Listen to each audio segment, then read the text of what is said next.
It is exactly at the top of the hour. Welcome to our broadcast. My name is Abdiaziz Hashim, the sign language interpreter. At the bottom end of the screen shortly will be Byron Abuli. And of course, quickly, I want to take you live to Bungoma. We need to get an update from our very own, that is Simon Ochola, in regards to the president's Western tour. Simon, good afternoon. If you can hear me, what is in store for the president in Bungoma County?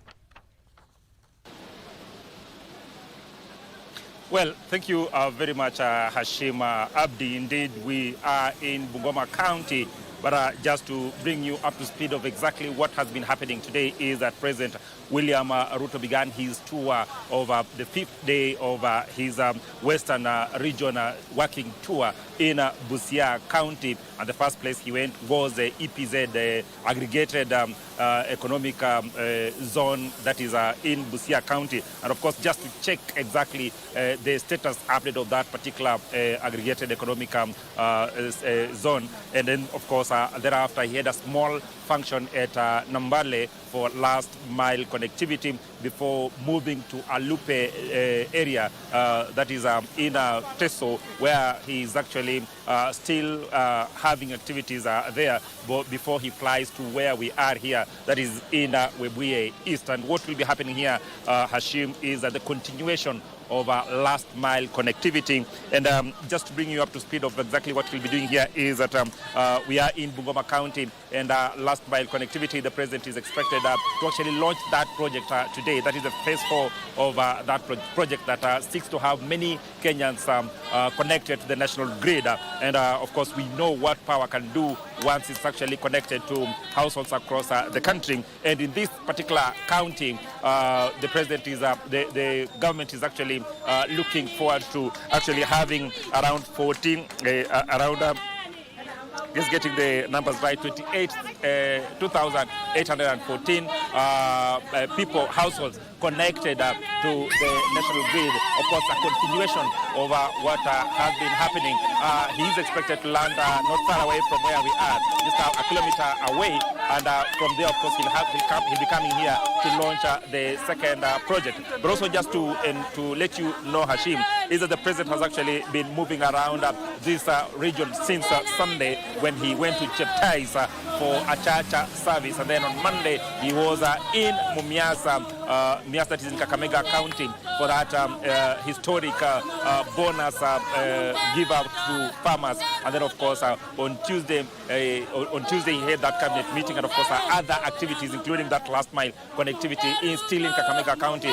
Yesterday he was in Lower Nzoia irrigation scheme, that is in Busia County, a project that actually covers part of Siaya and Busia County. Today he was still in Busia County for some projects. Tomorrow he'll still be in Busia for a market launch. They call it strategic market places launch. And then, of course, thereafter he's expected to go to Mount Elgon. That is basically what the president has actually been doing in this part of the country. Hashim, of course, with development also, there have been a number of other issues that the president has actually asked the locals to do. Key among them has been the issue of registration on the SHA platform. He's actually been calling on the locals to actually ensure that they actually register. And he's been very categorical that indeed registration is free, and the government will do it is due diligent in terms of just understanding your capability in payment. He says that people who are actually salaried must not come out and lie to Kenyans that they should not register for that particular platform. He wants each and every Kenyan to register, and then of course the government will be doing it is due diligence in terms of just ensuring that they can actually categorize Kenyans, so that then they know who is supposed to pay what and who the government can actually pay for. Most also the president has actually called on Kenyans, and especially from this region, to maintain peace and also work in unison in terms of just ensuring that the government can actually achieve its development agenda.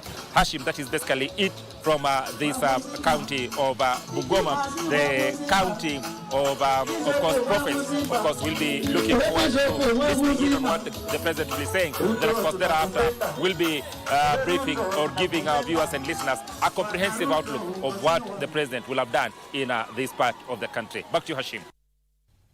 Well, thank you so much. That is our very own Simon Achola just keeping tabs on the president's Western tour. Right now, our very own Achola is currently in Bungoma County and will be briefing us in our subsequent bulletins in regards to what the president will be doing there. You do know that adversely the president has been in Busia County launching the last mile connectivity as well as other projects that the government is carrying out in that particular part of the country. More in our subsequent bulletins. Now, from Bungoma, I want to bring you back to the capital and take you to the Milimani Law Courts, where Justice Chacha Mwita has dismissed an application filed by IG Douglas Kanja and DCI boss Amin Mohammed through their counsels to set aside the orders of honoring court summons. As you can see on my right, that is our very own Ruth Wamboi. Ruth, good afternoon. What else has Justice Chacha Mwita directed both the IG as well as the DCI boss?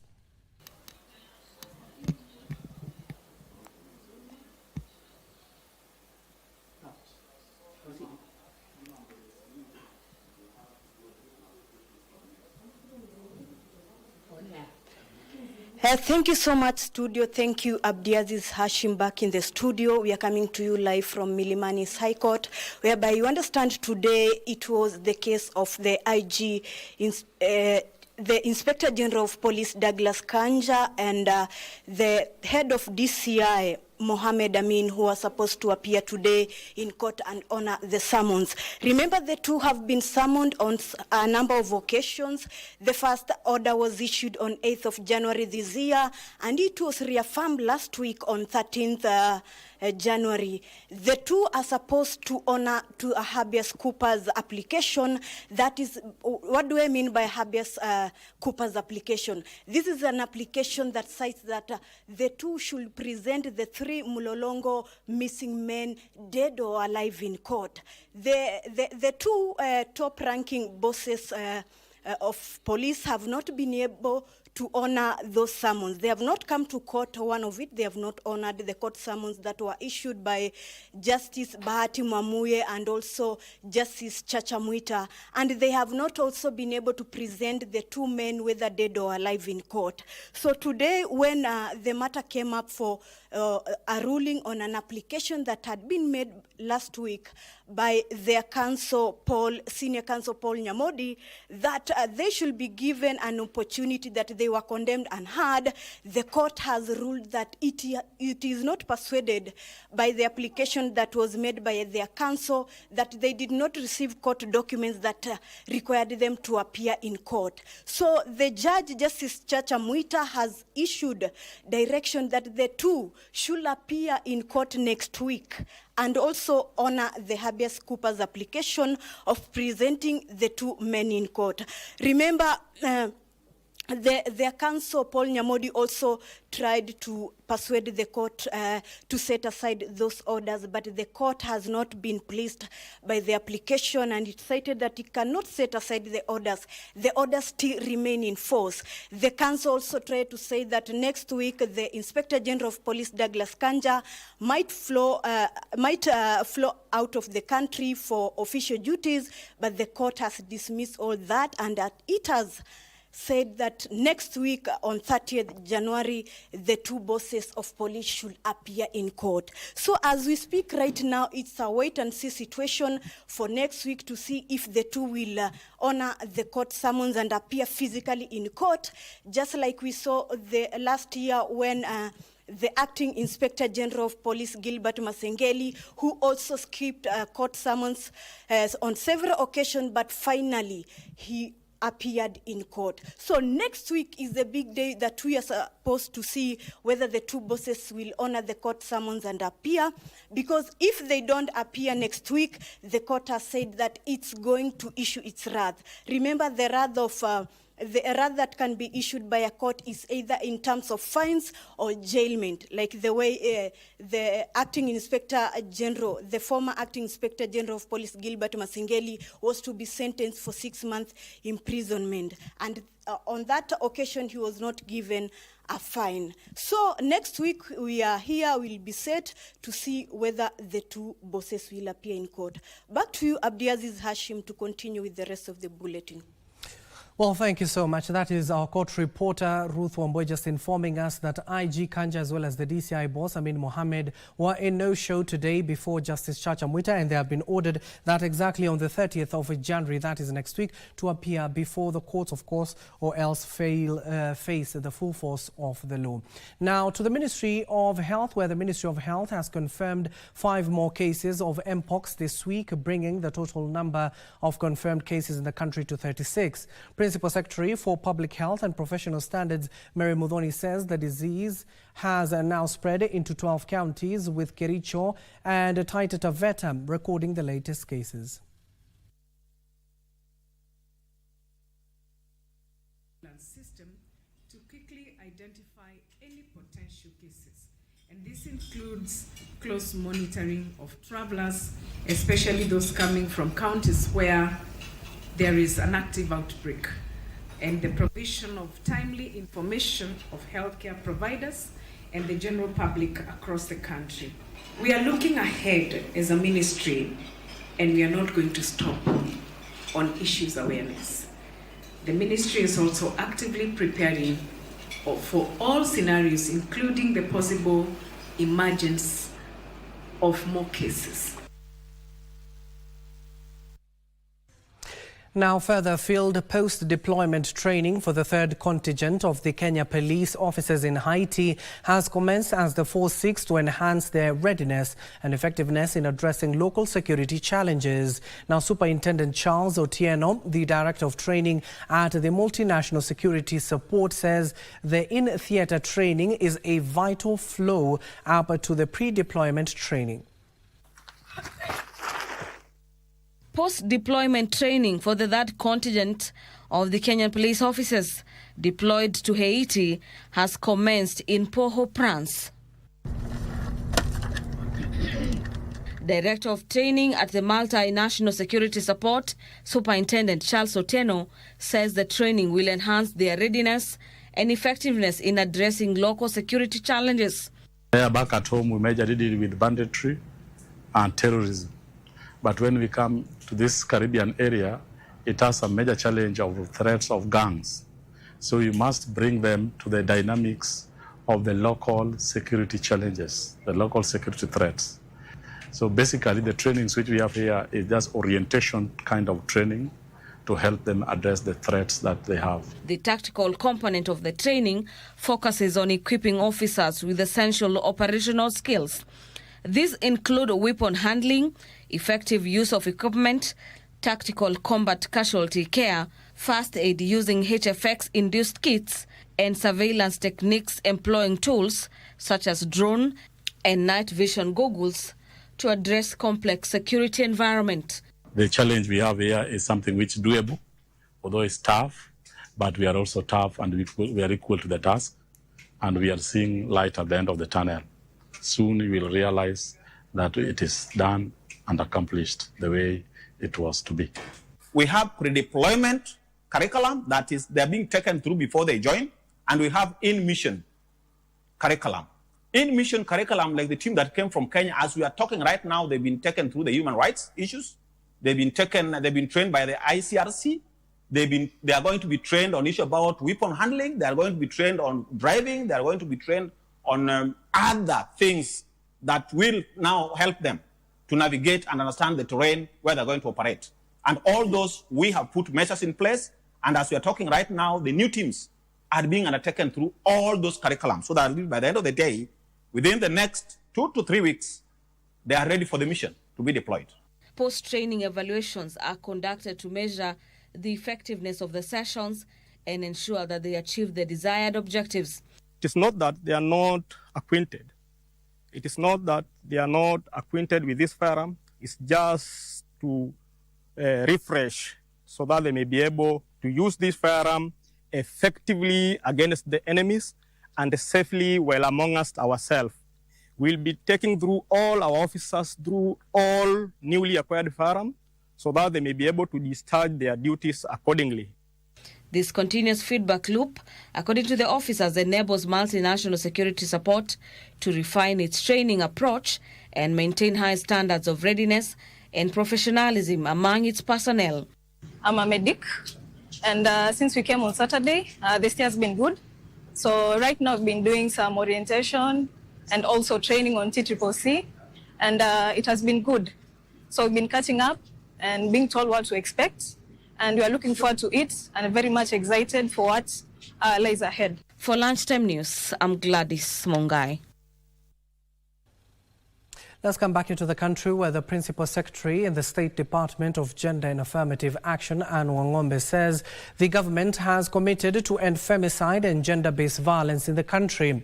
Anne said that the national government is working closely with the county governments to ensure that gender-based violence is contained. The PS, who was speaking in Kilifi County during the evaluation forum on the Kenya-Finland bilateral program being run in 3 counties, welcomed the initiative, noting that it will go a long way in building the country's economy.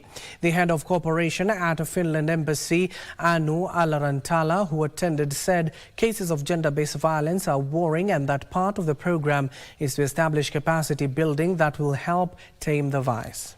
Governments to continue this work, but of course also communities to move with the new skills that have been and collaboration mechanisms and networks that have been brought about through the program. Hii program lazima iendelee. Tuone vipi wale 600 wametrain wataongezeka wengine wao 1000. Wende county nzima. County yetu kubwa sana. You cannot hide. The hand of the government is quite long, very effective, and we are going to catch up with you. So be warned, we are not relenting. Look at all these, and these are some of the Elsewhere, residents of Karimbu village are calling for justice for their daughter after a post-mortem report revealed that Beth Muthoni Watuku died from chronic vertical injuries due to blunt force consistent with a fall from a height. The body of the 44-year-old was discovered on Saturday at Kimunyu Caves in Gatundu South. The report raises concerns that Watuku may have been murdered and her body wedged between the rocks. The autopsy findings of the late Beth Muthoni Watuku detail multiple injuries, including broken teeth, a fractured arm, and a cracked skull. The report by the Kenyatta Teaching and Referral Hospital on injuries aligns with an earlier police statement that noted visible physical trauma, including a broken jaw and a fractured left hand. The evidence suggests a violent encounter that led to her untimely death. Anthony Watuku, the victim's father, says he discovered drugs near her body when he visited the site, adding to the unsettling circumstances surrounding her death. Alikuwa anapendwa na watu wote, manake hapa ako na saruni yake hapa. Kati ya hii kijiji watu wanampenda sana, manake alikuwa na uhusiano mzuri sana na watu wa kijiji hiki. Residents of Karimbu village are now urging the government to take decisive action against the alarming rise in femicide cases across the country. Hatungekubali ati Beth amewekwa chini ya kaburi na hiyo imesahaulika. Sio vizuri kwa sababu ameacha watoto. Watoto wanataka kulishwa, wanataka kuvaa na hakuna mtu wa kuwashughulikia. Women in the area are now living in fear of potential violence. We would wish the government to come out and protect women in this country because they have died under mysterious circumstances. We would wish this one to come to an end. Mchuma Odim, the Lunchtime News. In other news, the Bunge la Mwananchi has called on petitioners who have filed cases in court against the Independent Electoral and Boundaries Commission (IEBC) to withdraw their lawsuits to facilitate the smooth reconstitution of the electoral body. The movement's chairperson Francis Owino emphasized the importance of a transparent and timely process in ensuring that IEBC is restructured in line with the expectations of the many Kenyans. The Bunge la Mwananchi leaders noted that the ongoing legal battles have created unnecessary delays, hindering the crucial process of reconstituting the commission.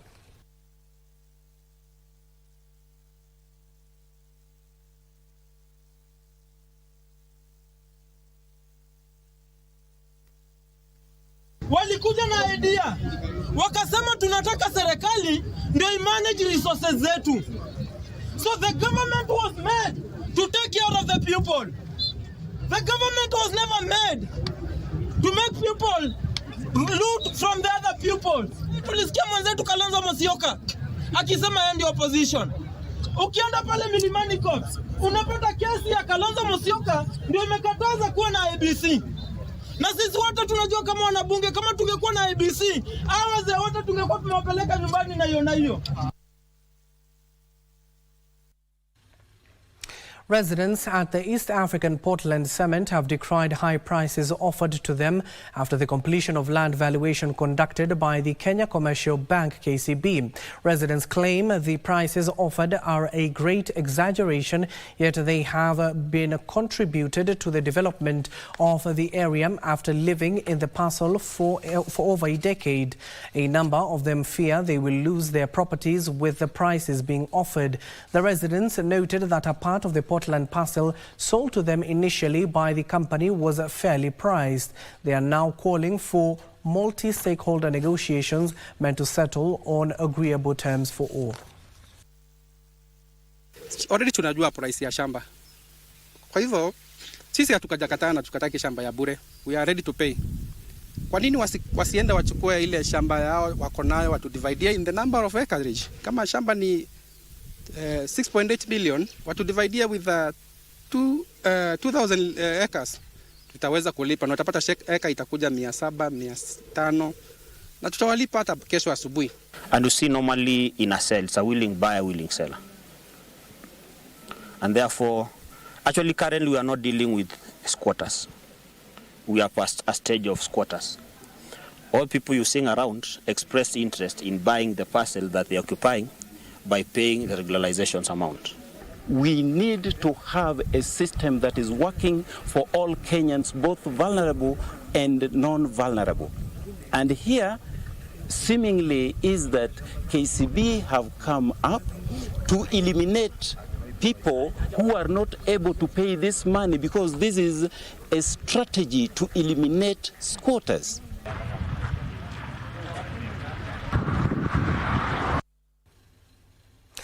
Maendeleo ya Wanawake organization has appealed to the President's task force on femicide to provide a comprehensive report that will help in taming the rising number of cases in the country.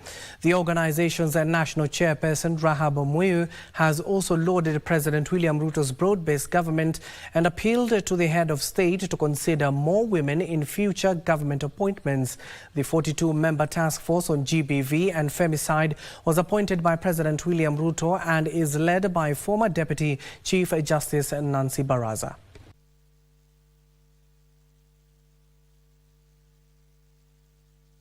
Who give life to all of us?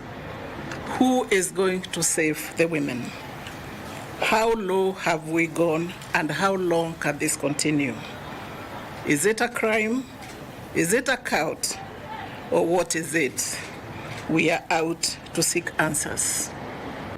If relationship is gone bad, best thing is to step aside, because we need to fear death and to fear the way it's handled. I don't know what has gone wrong. It's really a concern that when you look at the future, you get scared. So we are calling upon each person in Kenya to get concerned in the situation of our country at the moment. I give this history to say that hope in this country is there. We were there before, we are there today, and we shall be there tomorrow.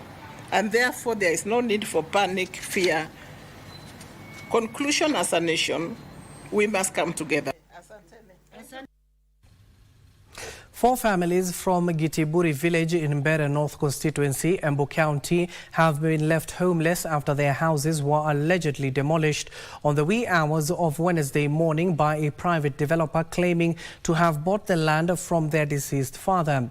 Residents revealed that a bulldozer descended on their homes Wednesday at 3 a.m. to execute the eviction under the alleged supervision of security officers from Siakago police station. However, Embu County Police Commander Samuel Mudhamia admitted there was a breach of procedure from their side and promised to take administrative action against the officers who oversaw the demolitions. There was drama in Gitiburi village in Mbere, North Constituency, Embu County, after hundreds of irate villagers marched to the Sekago police station to protest the demolition of houses in the area. Walikunja, wakaanza kuniambia nitoke kwa nyumba, nikatoka, halafu wakaenda wakaita hao wengine wakaamusha. Nilisikia nduru, nikakunja, nikakuta ni friend yangu anapomolewa nyumba na trakta. Tukikunja tunafukuzwa na polisi wanne. Tukaenda hii njia ya nyuma, tukakuta akisema wacha atoe mtoto. Akaambiwa na OCS ati asitoe hiyo mtoto. Akaingia akatoa mtoto. Na akatoka na ikapomolewa na hiyo trakta, ni manyumba ine.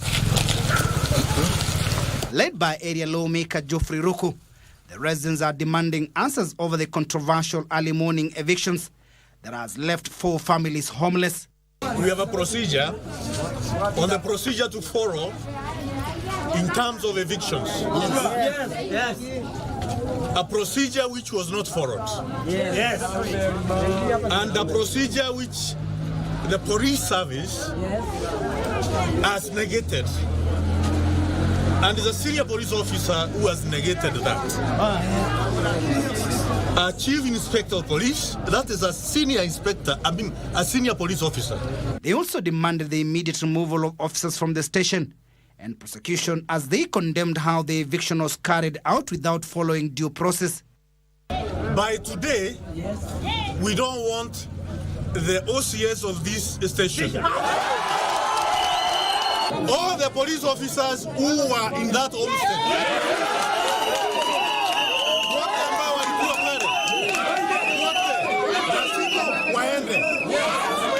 It was reported that during the operation, a young boy narrowly escaped death after being trapped in one of the houses after the wall was brought down. It is alleged that the buyer was enforcing an eviction order from court to flush out the families from their ancestral land following the said acquisition of the land. I know there are those families who are affected. Sisi manene ya court are beyond us. Whatever court said. But kuna sile procedure tunatakiwa tufuatilie. There was some breach, a clear breach of what should have been done. And because of that, we are going to take administrative action and resolve the problems we have here.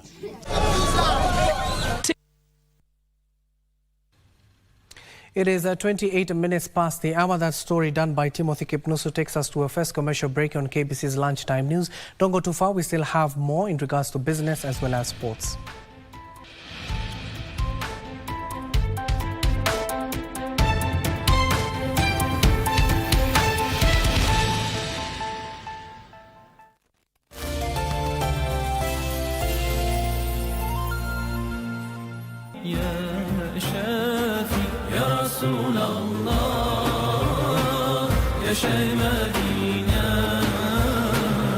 Ni mambo gani ambayo sisi huwafunza wadogo zetu ili waweze kupata manufaa katika dunia na kesho akhira?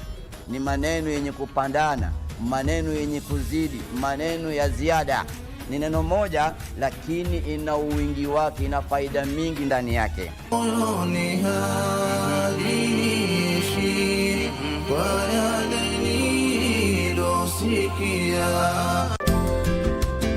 Stop being sarcastic. This kind of excessive praise is cruel. Did you see Miss Leo's face? I'm just getting a divorce. I'm just getting a divorce as an older woman. Do they all think that Lao Xue abandoned me? Why can't it be that I abandoned him? I understand it now. In the end, life is either endure or strive. Enduring in the end still requires striving. Overtime? Overtime is good. What does it have to do with you?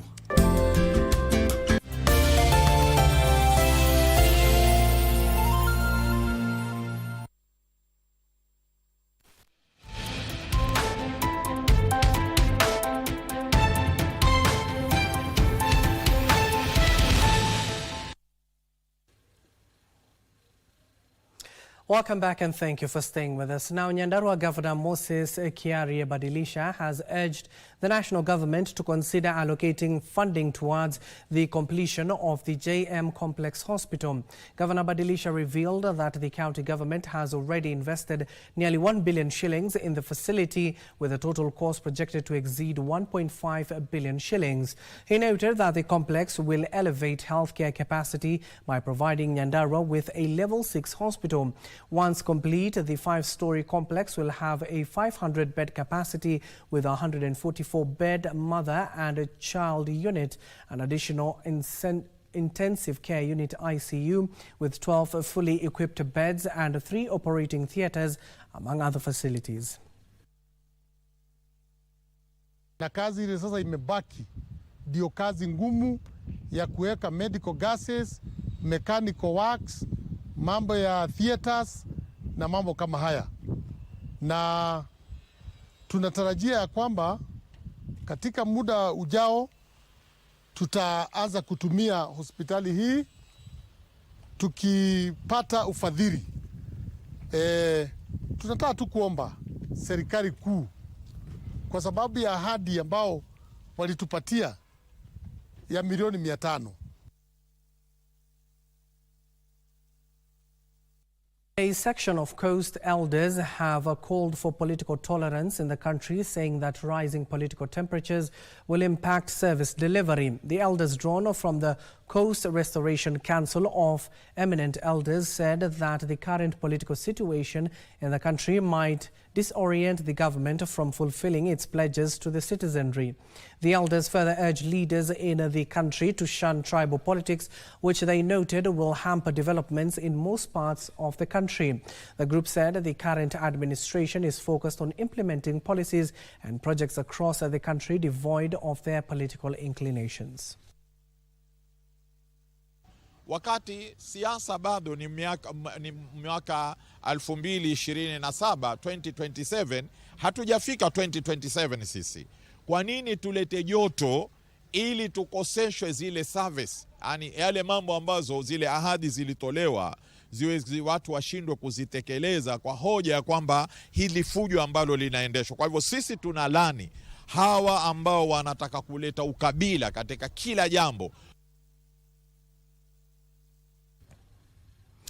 Civil society groups have partnered with journalists to highlight the performance and service delivery of the Baringo County government to the locals. The collaboration will give journalists the opportunity to properly highlight issues revolving around the use of public resources and accountability.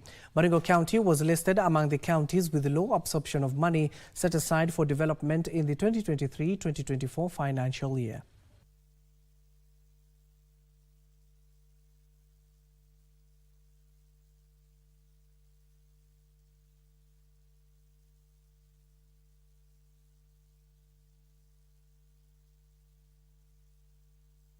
Mkutano umekuwa wa manufaa sana kwa vyombo vya habari, hasa sisi wanahabari, kwa sababu kupitia pale tumeweza kujua ripoti ile ambayo iliweza kutolewa, kwamba tumeweza kuelezewa kwa kina, na ni ripoti ambayo inaweza kutamaushwa kweli. Ukiangalia kama mwaka wa kifedha uliopita ni kwamba asilimia zaidi ya 30 ya fedha ambazo ziliweza kutoka kwenye mgao wa serikali kuu hazikuweza kutumika jinsi ambavyo inafaa.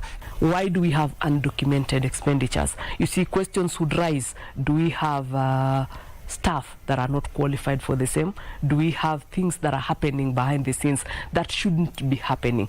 Is it that the Public Finance Management Act is not followed to the latter? So these are some of the questions that we would be asking.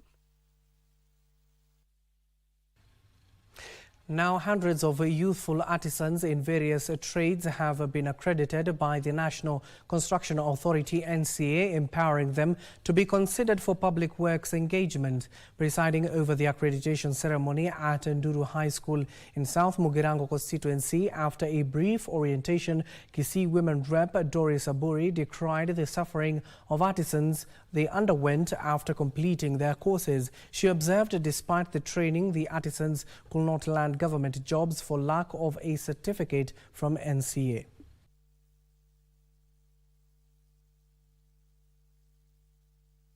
Being one of our core functions, training and building capacity for all that are involved in the construction industry, we are glad and appreciate partners and appreciate collaboration where we train and build capacity for construction workers. Wana mafundi wetu wenye wamesoma, wengine wako na ujuzi na hawajakuwa accredited. Unapata hawa mafundi wakati wanaenda kutafuta kazi hawana this requirement. So leo wamepata skills. Kuna interviews, if you have not presented the certificate of good conduct, they disqualify you from that interview. So I don't want our fundis to be sent away because of that small thing. Tunaomba mimi kama mimi fundi nitaenda kama ambassador huko Firechi na nipeleke message ya kwamba sisi wote tunahitajika na sisi wote serikali isatujua tuko na imetupea certificate ya kuonesha tumehitimu kuwa mafundi. Naomba mama county utusaidie na waendelee kukaa pamoja nazi. Mambo ya ukimbizana hii ambayo tunasikianga kila wakati hatutaki kusikia hiyo. Nataka ukimbizana na watoto wetu wasome na hao pia wakuje kutusaidia katika siku zijazo.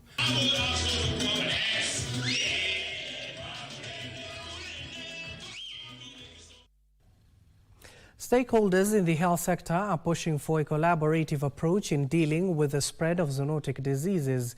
The stakeholders drawn from the government and private entities say that the disease have become rampant, especially among the pastoralist communities, making it difficult to contain and treat. During a two-day workshop held in Kajiado County, the health sectors agreed that to curb the zoonotic diseases, pastoralist communities who are more prone to it ought to be brought on board. They added that more sensitization on the health impacts should be rigorously conducted. Common zoonotic diseases include anthrax, tuberculosis, Lyme disease, as well as rabies. Tunataka hawa washikadau wote waweze kushirikiana ili tuweze kuprevent na kucontrol yale magonjwa ambayo yanaweza kutoka kwa wanyama yakija kwa wanadamu na yale magonjwa ambayo yanaweza kuletwa from kutumia kwa chakula ambacho hakija kuwa sawa kuja kwa wanadamu. Kwa hivyo tunakuja kushirikiana na kutrain hawa watu wa sub counties ili waweze kufanya kazi pamoja, waweze kuzuia kwa Kiingereza wanasema spillover ya magonjwa kutoka kwa wanadamu kupeleka kutoka kwa wanyama kupeleka kwa wanadamu. Ukiangalia magonjwa za kuambukizana zaidi yanafanana katika ile symptoms such that ukitaka maybe kujua ni gani ndio gani, it has to be diagnosed. So we really like it is time that we are able to diagnose these diseases because they present in almost the same way. Yes, you know sometimes The national and county governments have been urged to support disabled persons organization DPOS at the grassroots level to strengthen their capacity for self-empowerment. The chairperson of Kakamega County Disability Caucus, Lucy Mulombi, says the disabled persons organization represent persons living with disabilities and can therefore propagate life-transforming interventions. She was speaking during the final day of a three-day training session offered by the United Disabled Persons of Kenya. Light for the World in partnership with the Kakamega County Disability Caucus.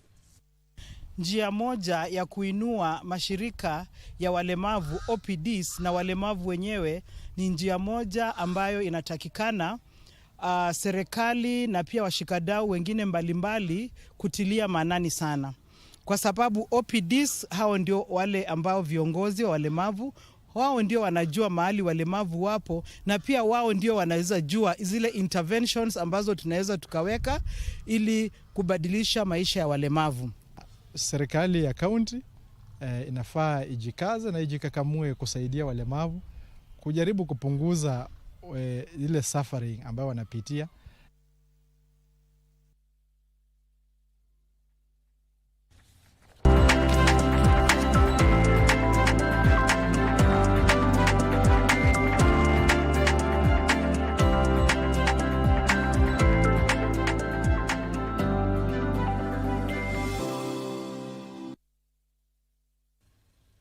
And now let's make sense of the numbers. Tourism and Wildlife Cabinet Secretary Rebecca Miano said Kenya is repositioning itself to attract 3 million tourists in 2025 through its aggressive economic diplomacy campaign. Speaking after attending the Chinese Spring Festival at a Nairobi hotel as part of marking the Chinese New Year, Miano said Kenya seeks to leverage on its vibrant ties with China to attract the Asian tigers to come and sample the tourism gem of Kenya, not only to earn the country the much needed foreign exchange, but also help sort the unemployment challenges. We call upon all communities to come up with their events to showcase their culture, which has become one of the biggest attractions to tourism. We know that we are increasing our tourism numbers, and we have to diversify the products that will bring them to Kenya so that it is not only beaches and safaris. We can have visitors enjoy our culture, they enjoy our sports, our terrain, our beautiful terrain. Every year, every Chinese New Year, we can invite some art troops from China. Not only let the local community of Chinese compatriots can feel the atmosphere of New Year, but also it's a very good window for our Kenyan friends to learn more, to understand better the Chinese culture.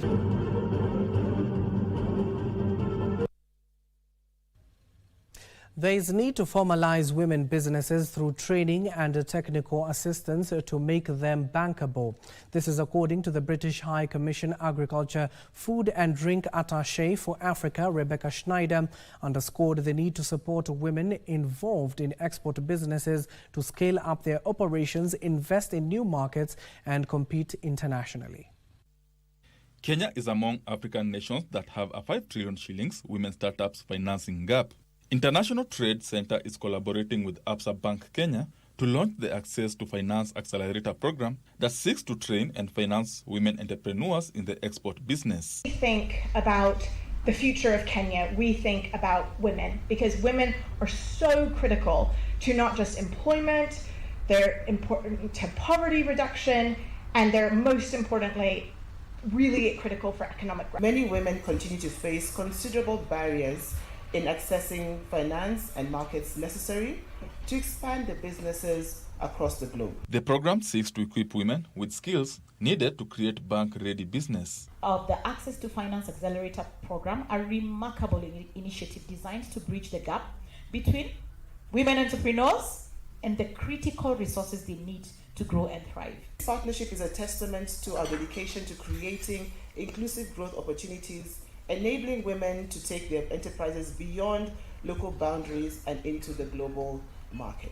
The 2-year Access to Finance Accelerator program will target women exporters operating in manufacturing, including textile and apparel, handicrafts, hospitality, agribusiness, agri-processing and services sectors. Benson Druba reporting for Lunchtime News. A factory is being set up in Migori County to utilize rice byproducts such as husks from the Lower Kuja irrigation scheme to make organic fertilizer and briquettes. The factory will make organic fertilizer to help improve soil fertility and boost rice production, as well as create employment opportunities. The process of disposing of rice byproducts, including husks, has been a major challenge for farmers and millers in Nyateke, Migori County, as the husks take too long to decompose naturally. Following a feasibility study, a factory has been set up in the area to utilize the byproducts of rice milling to make other products.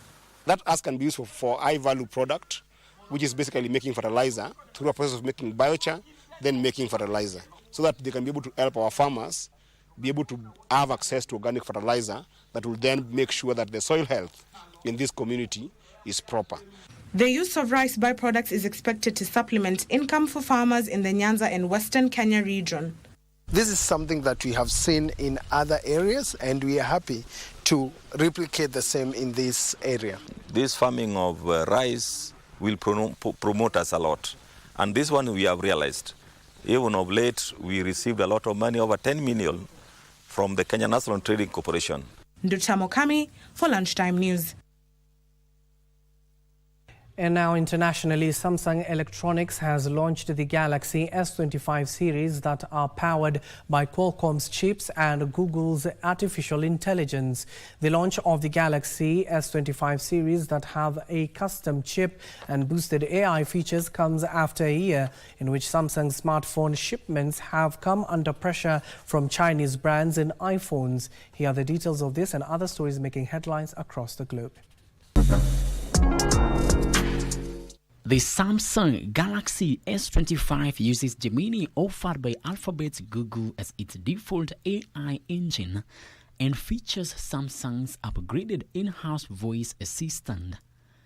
Samsung also previewed a thinner version of the flagship models, aiming to launch the Galaxy S25 Edge in the first half of this year ahead of Apple's anticipated rollout of its slimmer iPhone.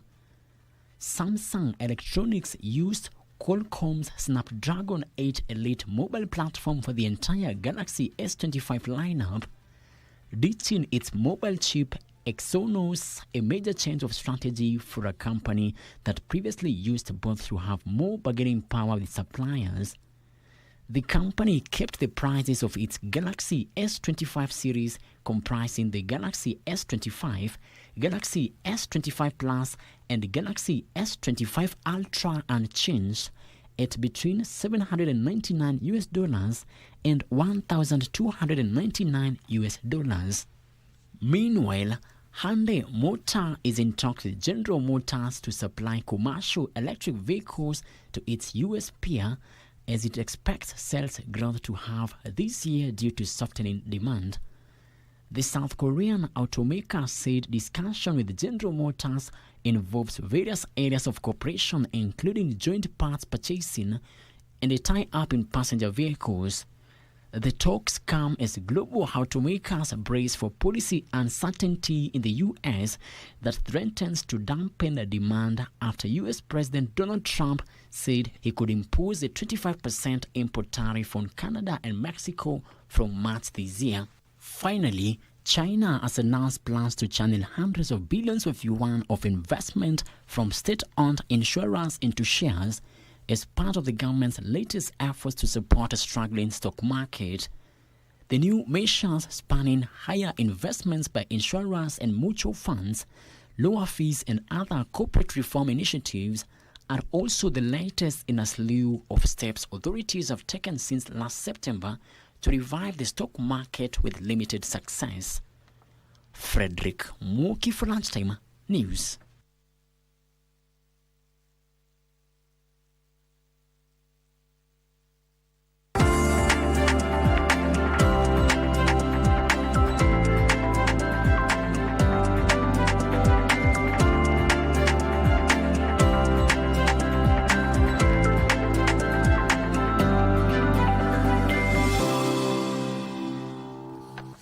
Well, of course, now let's directly jump into the world of sports, and we start off with, and I'm being informed we'll be taking a short break and then I'll be coming back with what is happening in the world of sport. Let's take that particular breather, and when we come back I will tell you what happened yesterday night in the Champions League.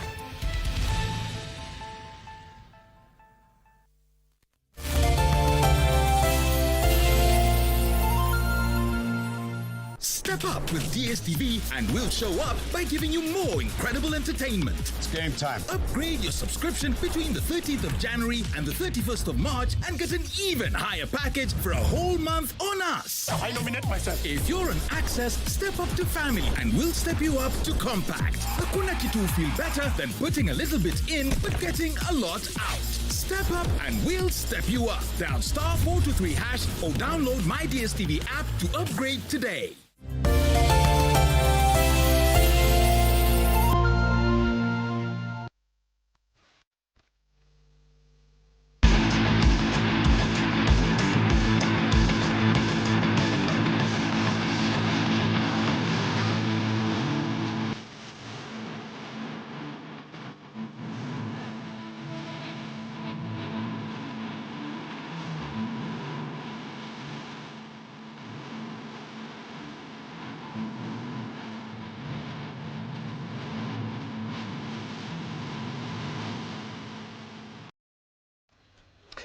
Now, welcome to the world of sports. The national sevens rugby team, Shujaa, will face New Zealand in their opening match at the Perth Sevens, which kicks off tomorrow at HBF Park in Perth, Australia. Now, returning to the HSBC World Rugby 7 Series this season, Kenya has been placed in a challenging Pool C alongside series leaders Fiji, New Zealand and Uruguay. After the opening rounds in Dubai and Cape Town, Shujaa, under the guidance of the head coach Kevin Wambua, the team currently sits 9th in the standings with 11 points.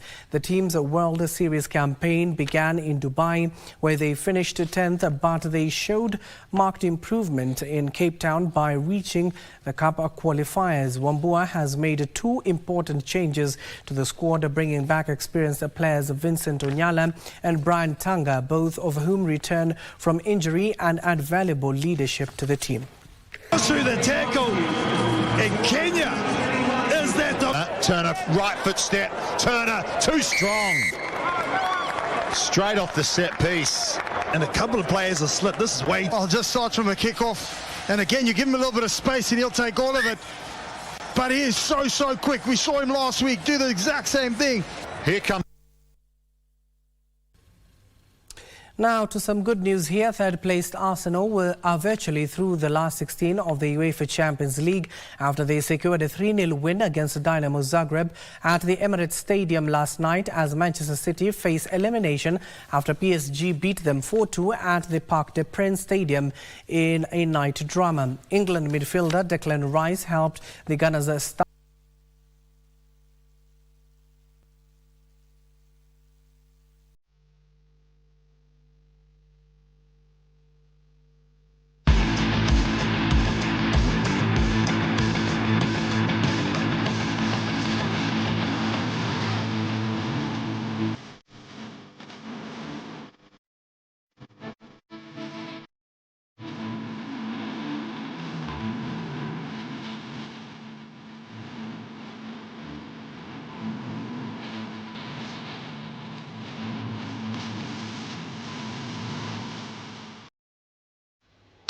With the Gunners, Liverpool and Barcelona all qualifying for the next round. And of course, you do know that this time around it's a little bit different. The 8 top teams in the UEFA Champions League, including the mighty Gunners, have already qualified. They only have 1 game to play in the Champions League. And tonight it will be the rest of the team in regards to what they will be playing in the Europa League. That is Manchester United. They will be facing off Rangers, and we wish them all the best. My name is Abdiaziz Asham. The sign language interpreter at the bottom end of the screen is Brian Muraru. Good afternoon for now.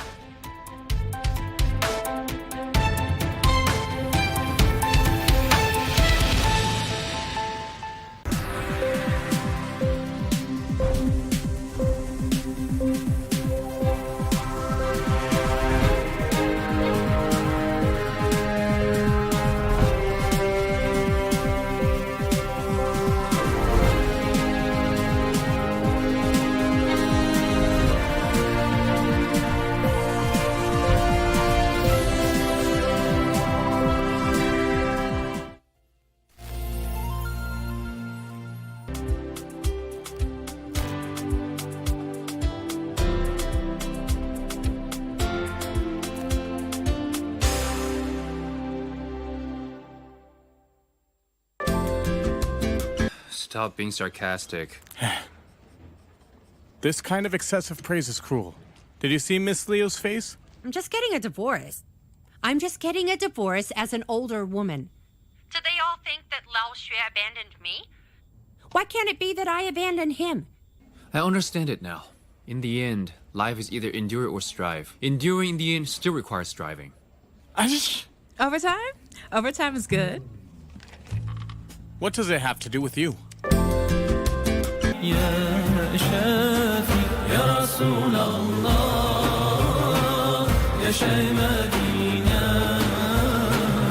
Ni mambo gani ambayo sisi huwafunza wadogo zetu ili waweze kupata manufaa katika dunia na kesho akhera? Ni maneno yenye kupandana, maneno yenye kuzidi, maneno ya ziada. Ni neno moja lakini ina uwingi wake, ina faida mingi ndani yake.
We are glad you could make the time for us. My name is Marie Yambo, and definitely this is Health and Lifestyle. We're coming to you from Enso Kenya Wellness Center. Today we'll be talking about so many things, but particularly mindfulness. You might think you know what mindfulness is all about until when you get to hear our guest or our expert today explain it deeper. Our social media handles at Marie Yambo, at KBC Channel 1 on X and KBC Channel 1 TV on Facebook, and also on YouTube. You can catch the rest of the program. Coming up in this program. In the morning, I'll just stand in the mirror and say, Cyprian, you're a mom now. You're an independent lady. You have to be strong for yourself, for your son, for your family. Managing anxiety through mindfulness. So the future really doesn't exist. So it's all about bringing yourself back in the moment, being present and being mindful. You want to achieve your health goals? Practicing mindfulness could be the key. Lack of confidence can impact your overall health, but especially your mental health. For